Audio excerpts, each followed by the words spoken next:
हम प्रभु परमेश्वर को धन्यवाद देंगे आज की सुंदर सुबह के लिए। एक बार फिर से प्रभु ने मौका हमें दिया है कि शुक्रवार के दिन आज फ्राइडे है और प्रभु ने आज की सुंदर सुबह मुझे और आपको दी है ताकि इस सुबह को हम देख पाएँ। परमेश्वर ने मंडे से लेकर आज फ्राइडे तक हमारी रक्षा की है। इस सप्ताह में वो हमारे साथ साथ बना रहा। हमारी प्रार्थना है कि प्रभु का हाथ हम सब पर बना रहे, हम आगे बढ़ते जाएं और जो परमेश्वर की योजना है वो हम अपने जीवनों से पूरा कर सकें। प्रिय वचन बहुत स्पष्ट कहता है कि मेरा और आपका जीवन इस पृथ्वी पर उस परमेश्वर को भाने वाला हो सके। जो जिम्मेवारी प्रभु ने मुझे और आपको दी है उस जिम्मेवारी को पूरा करने में प्रभु हमारी सहायता करता जाए और हम उसकी महिमा करें। आज की सुबह के लिए आप सभी को मैं धन्यवाद देना चाहूँगा। लिविंग क्रिश्चियन वुमेन फेलोशिप की इस मिनिस्ट्री में आप सभी का स्वागत और वेलकम है। प्रभु आप सबको बहुत आशीष दे और आप हमारे इस डिवोशन को, इस चैनल को सब्सक्राइब कर रहे हैं, प्रार्थना करें हमारे लिए और सहयोग कर रहे हैं। मैं धन्यवाद देना चाहूँगा उन भाई बहनों के लिए जो इस मिनिस्ट्री से जुड़े हैं और सहयोग कर रहे हैं। प्रभु का धन्यवाद हो। प्रभु आशीष देगा ताकि वो और अधिक प्रभु में आगे बढ़ते जाएं और जो प्रभु के लिए उन्होंने दिया है उसका कई गुना प्रतिफल प्रभु आपको देगा। इसलिए प्रियो, आज के दिन की शुरुआत हम प्रभु के इस वचन के साथ करना चाहते हैं ताकि इस वचन के द्वारा हम और अधिक प्रभु की महिमा करें। आज मैं आपके सामने पढ़ना चाहूँगा 13, 14 दो पद हम पढ़ेंगे। वचन में लिखा है, मैं अल्फा और ओमेगा, पहला और अंतिम, आदि और अंत हूँ। 14 पद, धन्य वे हैं जो अपने वस्त्र धो लेते हैं क्योंकि उन्हें जीवन के वृक्ष के पास आने का अधिकार मिलेगा और वे फाटकों में होकर नगर में प्रवेश करेंगे। परमेश्वर अपने इस वचन के पढ़े और सुने जाने पर आशीष दे। आमीन। दुआ करेंगे। जीवते और सच्चे विश्वास के योग्य परमेश्वर, आज की सुंदर सुबह के लिए आपको एक बार फिर से धन्यवाद प्रभु जी। आज की सुंदर सुबह आपने में दी है कि हम आपके पवित्र सिंहासन के सम्मुख उपस्थित हो सके। आज प्रभु शुक्रवार के दिन प्रभु जी आपने हमें मौका प्रदान किया है कि हम आपके चरणों में आ जाएं। उन सारे दिनों के लिए धन्यवाद देते हैं। मंडे से लेकर प्रभु जी आज शुक्रवार तक आपका दया का हाथ हमारे साथ बना रहा। प्रभु इस डिवोशन पर आपने आशीष दी, बहुत से भाई बहनों को आपने आशीष किया, बहुत से बीमारों को चंगाई दी। हम इसके लिए भी आपको धन्यवाद, आपकी स्तुति करते हैं। हम चाहते प्रभु जी आपके अनुग्रह की दृष्टि साथ बनी रहे, आपका हाथ साथ बना रहे, हम और अधिक बहुतों के लिए आशीष का कारण बन सके। हमारे प्रदेश राजस्थान पर आपकी आशीष चाहते हैं। यहाँ के मुख्यमंत्री अशोक गहलोत जी को, उनके सारे मंत्रिमंडल को हम आपके हाथों में सौंपते हैं। हमारी प्रार्थना, हमारी विनती प्रभु हर एक पर आपके अनुग्रह की दृष्टि बनी रहे ताकि हर जन आप में सुरक्षित, आनंदित और खुशहाल रहे और जो आपकी योजना पूरी की जाए। ये परमेश्वर हम आपसे प्रार्थना, आपसे विनती करते हैं, आपकी सुरक्षा हर कदम पर साथ बनी रहे। पुलिस प्रशासन को आपके हाथों में सौंपते हैं, हमारे सारे अधिकारियों को आपके हाथों में सौंपते हैं। जो जिम्मेवारी प्रभु जी आपने सौंपी है उसको उठाने की सामर्थ्य शक्ति प्रदान करें। उनके परिवारों पर आशीष दें, आप उनको अपनी महिमा के लिए इस्तेमाल करें। सारे डॉक्टर्स के लिए, नर्सिस के लिए हम प्रार्थना करते हैं प्रभु आप उनको भी अपने हाथों में ले अपनी उपस्थिति का एहसास दें। प्यारे परमेश्वर, हमारे देश के लिए, देश के राष्ट्रपति के लिए, प्रधानमंत्री के लिए हम प्रार्थना करते हैं आपका हाथ उनके साथ ही बना रहे। सही निर्णय लेने में आप उनकी मदद करें ताकि इस देश का संचालन आपकी महिमा के लिए हो सके। हम बड़े आदर के साथ इस डिवोशन में जो आज हमारे साथ सहभागी हैं, जो सुन रहे हैं, जो देख रहे हैं, आप उन सब पर आशीष दें और आपका हाथ उनके साथ बना रहे। सारी महिमा, आदर, गौरव प्रभु जी आपको देते हुए इस प्रार्थना को अपने प्रभु, अपने उद्धारकर्ता यीशु मसीह के नाम से मांगते हैं। आमीन।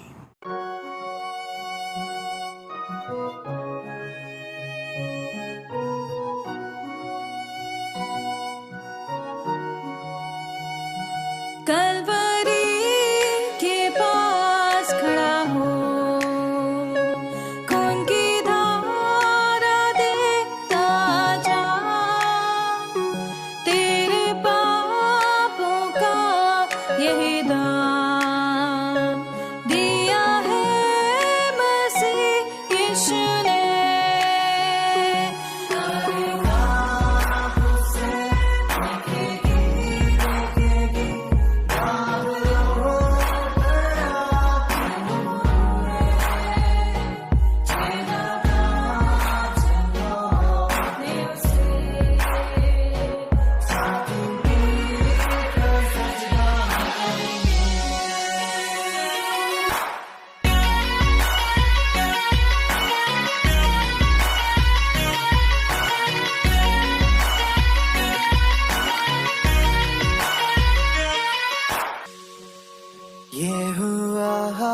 सब तेरे लिए, तूने भी उसे छेड़ा था, फिर भी प्यार से वो बुलाता। जाता क्यों नहीं तू उसके पास, फिर भी प्यार से वो बुलाता। जाता क्यों नहीं तू उसके पास।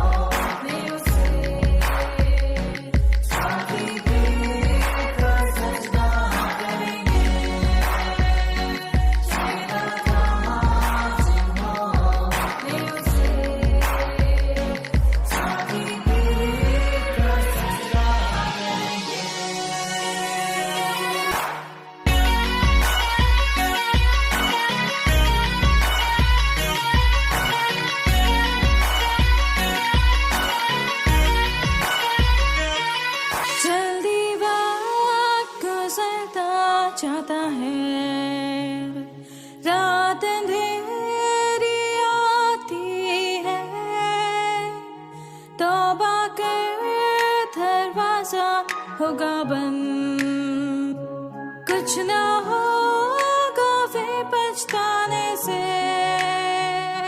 तौबा कर दरवाजा होगा बंद, कुछ ना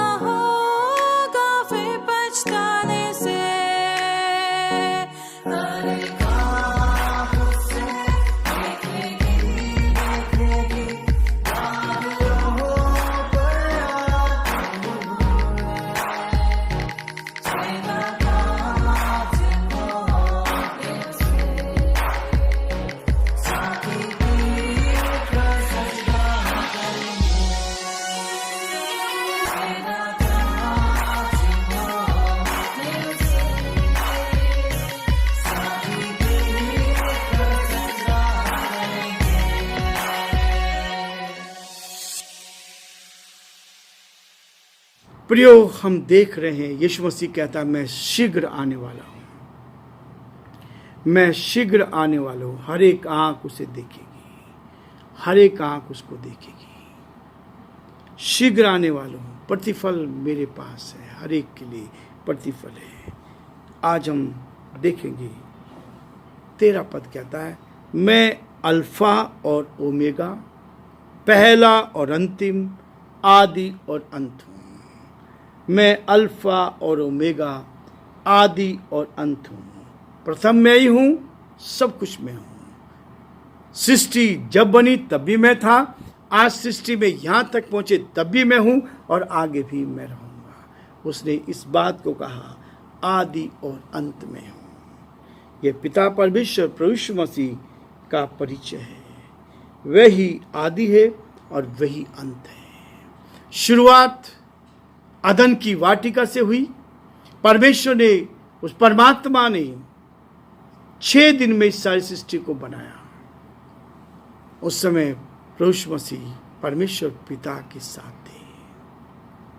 उस बात को स्पष्ट करता है, बाइबल इसको बहुत स्पष्ट करती है। आदि में परमेश्वर ने आकाश और पृथ्वी की सृष्टि की।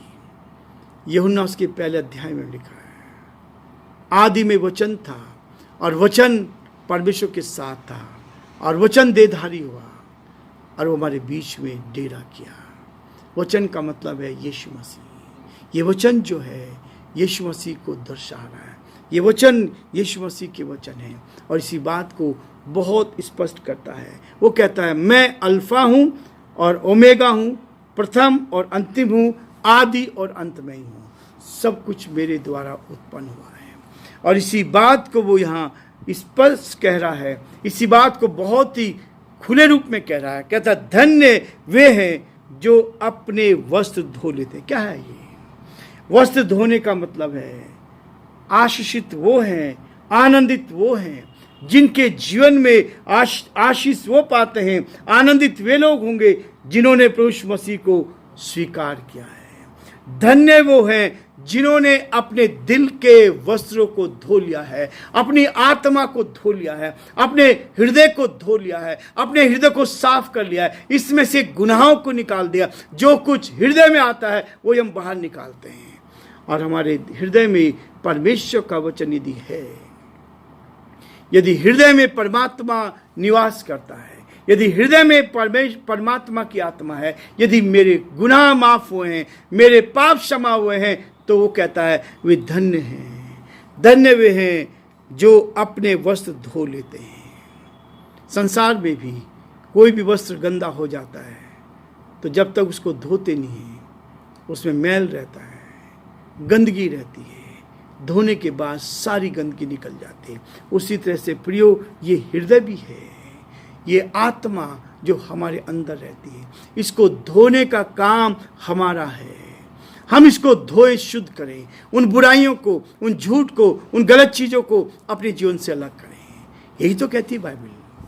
बाइबल ये नहीं कहती धर्म परिवर्तन करना, बाइबल कहती है अपने गलत कामों को बदल डालो, अपने झूठ को बदल डालो, अपने लालच को बदल डालो, अपने ईर्ष्या को बदल डालो, दूसरे के प्रति जो डाह है, जलन है, बैर भाव है, उसको बदल डालो और अपने हृदय को शुद्ध और पवित्र कर लो। यह प्रियो वचन बहुत स्पष्ट कहता जा रहा है। कहता धन्य वे हैं जो अपने वस्त्र धो लेते हैं, क्योंकि उन्हें जीवन के वृक्ष के पास आने का अधिकार मिलेगा। हमने इसी अध्याय में पढ़ा था, जीवन का वृक्ष 22 अध्याय और उसके 2 पद में लिखा है, जीवन का वृक्ष था। वहां पर उसने एक जीवन का नदी के इस पार और उस पार जीवन का वृक्ष था। उसमें 12 प्रकार के फल लगते थे। जिनका हृदय साफ हो जाता है, जिन्होंने अपने वस्त्रों को धो लिया है, जिन्होंने अपने आप को शुद्ध कर लिया है, उनके लिए कहता है उनमें 12 प्रकार के फल लगते थे। और ये 12 प्रकार के फल जो हैं उन्हें जीवन के वृक्ष के पास आने का अधिकार मिलेगा। ये वो जीवन का वृक्ष है जहाँ आनंद की भरपूरी है। ये वो जीवन का वृक्ष है जहाँ पर आनंद ही आनंद है। और 12 प्रकार के फल उस वृक्ष में लगते थे और उसके पत्तों से जाति जाति के लोग चंगे होते थे। यीशु मसीह जब इस दुनिया में था उसने बहुतों को चंगाई दी। आज भी प्रभु के लोग चंगाई दे रहे हैं। आज भी बहुत सी दुष्ट की आत्माएं छुटकारा पा रहे हैं। आज भी लोग कैंसर की बीमारी से छुटकारा पा रहे हैं। आज भी लोग हर बीमारी से जो तकलीफ है संसार में उससे छुटकारा प्राप्त कर रहे हैं। जो लोग प्रभु के साथ रहते हैं, धार्मिकता का जीवन जीते हैं, उनके जीवन में से बीमारियां दूर होती है। जीवन का वृक्ष था और ये जीवन का वृक्ष जो है उसके पास आने का अधिकार उनको मिलेगा। प्रभु यीशु मसीह कहता है मैं शीघ्र आने वाला हूँ, मैं न्याय करने के लिए आने वाला हूँ। ये न्याय प्रभु मेरा और आपका करेगा। और जब हम न्याय के लिए तैयार होंगे तब वो कहता है कि धन्य वे हैं जो अपने वस्त्र को धो लेते हैं, अपने हृदय को धो लेते हैं। आज संसार में बुराई करते हुए भी फिर भी हम प्रभु की सेवा में हैं।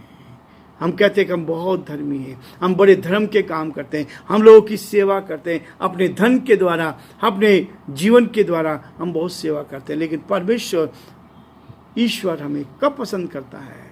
जब मैं हृदय से सच बोलता हूँ, जब मैं झूठ से परे रहता हूँ, जब मैं बेईमानी से दूर रहता हूँ, जो उन गुनाहों से अलग रहता हूँ, एक दूसरे से डाह नहीं करता, एक दूसरे को गिराने की गलत आदमी का सपोर्ट नहीं करता हूँ।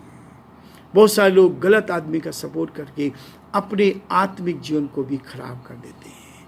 बहुत सारे लोग हैं संसार में जो जिनको नहीं मालूम कि गलत क्या है और सत्य क्या है। इसलिए प्रभु का वचन कहता है तुम सत्य को जानो, तुम सत्य को जानो तो सत्य तुम्हें बताएगा कि झूठ क्या है और बेईमानी क्या है। आज लोग झूठ का साथ देते हैं, सत्य का साथ नहीं देते हैं। झूठ के पास बहुत कुछ दिखाई देता है, झूठ बोल के बहुत कुछ कमा लेता है, लेकिन सत्य व्यक्ति के पास कुछ नहीं दिखेगा, दिखने के लिए कुछ नहीं है, लेकिन आत्मिक चीज़ों का वो धनी होता है, उसके पास आत्मिक धन होता है। और वो आत्मिक धन ऐसे नहीं मिलता है। आत्मिक धन के लिए तपस्या करनी पड़ती है। आत्मिक धन को प्राप्त करने के लिए, आत्मिकता को प्राप्त करने के लिए आपको कष्टों में से होकर जाना पड़ेगा। सब लोग आपके विरोध में खड़े हो जाएंगे। बहुत सारे लोग आपको पसंद नहीं करेंगे। कारण क्या है कि सत्य को, जिन्होंने सत्य को जाना, जो सत्य के साथ चलना चाहते थे, सत्य के साथ चलने वालों को हमेशा तकलीफों में से होकर जाना ही पड़ेगा। यदि आप सत्य को जानते हैं तो सत्य को जानने वाले को तकलीफ में से होकर जाना पड़ेगा, क्योंकि वचन कहता है, वचन इस बात को कहता है कि जो लोग परमेश्वर से प्यार करते हैं और जो परमेश्वर के साथ चलना चाहते हैं उनको कष्टों में से होकर जाना ही पड़ेगा। इसलिए वचन तो बहुत ही अपने आप में पवित्र है, शुद्ध है, और इसी चीज़ को वो बहुत ही सुंदर तरीके से बताता है। दूसरा तीमुथियुस उसका 3रा अध्याय, दूसरा तीमुथियुस 3रा अध्याय और उसके 12 पद में कहता है, सत्य को यदि आपने जाना, आपने गलत लोगों के साथ समझौता नहीं किया तो क्या होगा। दूसरा तीमुथियुस 3 अध्याय उसके 12 पद में लिखा है, पर जितने मसीह यीशु में भक्ति के साथ जीवन बिताना चाहते हैं वे सब सताए जाएंगे, वे सब सताए जाएंगे। परंतु दुष्ट और बहकाने वाले धोखा देते हुए और धोखा खाते हुए बिगड़ते चले जाएंगे। दोनों बातें यहाँ क्लियर की गई है। इसी बात को बताया गया है कि जो लोग सच्चाई के साथ चलेंगे उनका लोग साथ नहीं देंगे, जो बेईमानी के साथ चलेंगे लोग उनका साथ देंगे, उनका साथ देंगे। वचन कहता है, जिन्होंने अपने वस्त्र धो लिए हैं, धन्य वे हैं जो सच्चाई को लेकर चल रहे हैं। वो संसार के साथ समझौता नहीं कर रहे, गलत लोगों के साथ समझौता नहीं कर रहे, वो प्रभु के साथ समझौता करके वे सब, कहता है कि जो भक्ति, जितने मसीह यीशु में भक्ति के साथ जीवन बिताना चाहते हैं। दूसरा तीमुथियुस उसका 3 अध्याय जो मुझे बहुत हिम्मत देता है। यदि हम सताए नहीं जा रहे, लोग हमारे विरोध में काम नहीं कर रहे हैं, तो इसका मतलब हम कहीं ना कहीं हम गलत हैं। आज हम यहीं रुकना चाहेंगे, कल फिर से हम आगे बढ़ेंगे ताकि प्रकाशित वाक्य के इन अंतिम पदों को भी हम और अधिक गहराई से देखते चले जाएं। प्रभु आप सबको बहुत आशीष दे और प्रभु का हाथ आप सब पर बना रहे।